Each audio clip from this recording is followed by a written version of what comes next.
Por tanto, sería un paso a decir, si esto funciona con esta población de gente de estas enfermedades mejor definidas, entre comillas, pues podríamos tener una herramienta para diagnosticar, para detectar los núcleos y las zonas donde se altera este cerebro. Por tanto, aquí tenemos los pacientes con un trastorno depresivo y marcamos esta zona. Estas zonas son diferentes.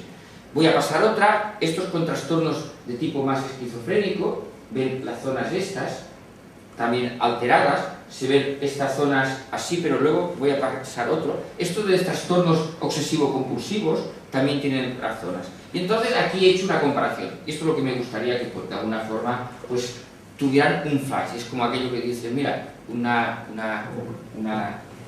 propaganda aquella que dicen subliminal, que les entra por la vista, ¿no? Entonces podemos ver que arriba son los controles y siempre compararíamos que las áreas que están afectadas serían diferentes.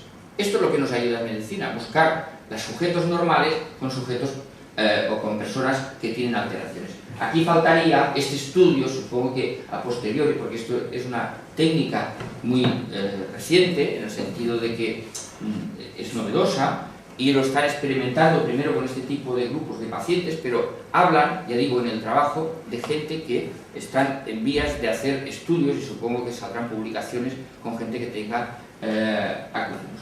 Bueno, estos serían los modelos que ellos hablan, modelos de disritmia, y esto le llaman a este trastorno que observan en estos pacientes y que podría ser también un símil en tinnitus, seguramente en áreas diferentes del cerebro y de forma diferente de presentación, porque sería otra entidad diferente seguramente. Serían los modelos de disritmia tálamo-cortical. Este trastorno se presenta, como hemos dicho antes, en un mecanismo común tanto en trastornos neurológicos como psiquiátricos. También esto lo podríamos utilizar para la epilepsia seguramente. Ya veremos más adelante cómo lo utilizan, ¿no? Que aquí lo que quiero que quede claro también que toda esta cuestión de por qué se producen estos cambios de ritmo es porque hay aquello que he dicho de las corrientes, que hay calcio, sodio o potasio en lo que es la membrana de las células nerviosas. Hay un intercambio y cuando se producen estos intercambios que uno sodio o un potasio sale o entra, hace una corriente y entonces se habla que tienen estas células neuronales que pueden tener estas alteraciones de este tipo, podrían tener lo que se llama una alteración de donde entran y salen los iones de calcio. Y esto que se quede grabado porque después cuando ponga algo de tratamiento también quedará reflejado esto del calcio. Por tanto tendríamos lo que llamamos hoy en día, en neurología llamamos canalopatía funcional, que quiere decir que claro, en estos canales que tiene que pasar aquí, por ejemplo, esto solamente está representado en potasio y en sodio, la Na sodio y la K potasio, como hay unos cambios de estos iones que llamamos, y esto permite que las sustancias transmisoras, es decir, sabemos que la neurona, como he dicho antes, se transmite una corriente de una a otra, y cuando funciona la neurona que transmite una corriente aquí a otra, y aquí otra, y aquí otra, a lo mejor es la que me permite ahora a mí hablar. Y por tanto tengo un circuito neuronal que me permite ahora hablar. Cuando se rompe este circuito me quedaré sin hablar. Entonces, pero para que suceda toda esta corriente, se tiene que producir en cada neurona, en cada célula, unos cambios simples. Y esto es, lo que estos cambios hacen es que estos cambios de la membrana, que libera luego una sustancia que es el neurotransmisor. Saben muy bien que muchas enfermedades, por ejemplo, estudiamos los neurotransmisores que están deficientes, que fallan, como es por ejemplo en el Parkinson, que falla la dopamina y se tiene que dar este neurotransmisor o una sustancia similar para tratamiento sustitutivo. Este trabajo está publicado en una revista en la cual es muy importante, el Journal Neurology and Neurosurgery and Psychiatry, que le llamamos el GRID porque es de color verde. Normalmente ahora ya sale todo en el ordenador y ya no sabemos el color que tiene, pero bueno. Entonces habla de esta relación, ¿no? ¿Y qué dice? Dice, ¿qué es la demencia semántica? Para que nos entendamos, porque el título hablaba de la demencia semántica y los acúfenos y hiperacusia. Entonces la demencia semántica son pacientes que te vienen, que pierden la capacidad de saber el significado de las palabras. O sea, nosotros para poder determinar un paciente si tiene un trastorno, esto sería de lenguaje y de capacidad retentiva de información. Todo el mundo tenemos un vocabulario dentro, ¿no? Entonces cuando le enseñas una lámina y está dibujado un vaso, o le enseñamos un vaso, y no te sabe decir qué es esto.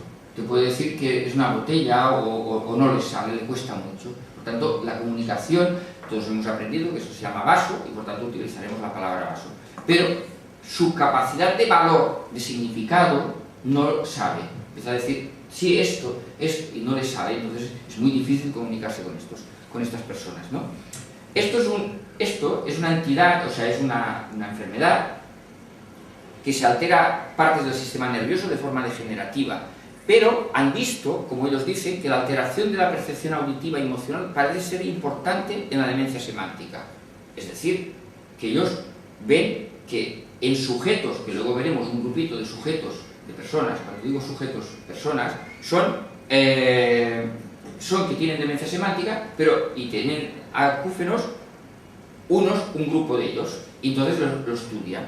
Entonces la demencia semántica se relaciona con áreas corticales límbicas, es decir, esta demencia semántica también tiene, hemos vuelto a hablar de la palabra límbica, ¿no? De las estructuras límbicas del cerebro. Por tanto, si tenemos una demencia semántica que tiene alterado el lenguaje, pero también vemos implicado el sistema límbico del sistema nervioso central, y además normalmente encontramos gente que tiene una demencia semántica que también tiene acúfenos e hiperacusia, también seguramente tenemos en común el sistema límbico, y por tanto vamos a abordar esta cuestión.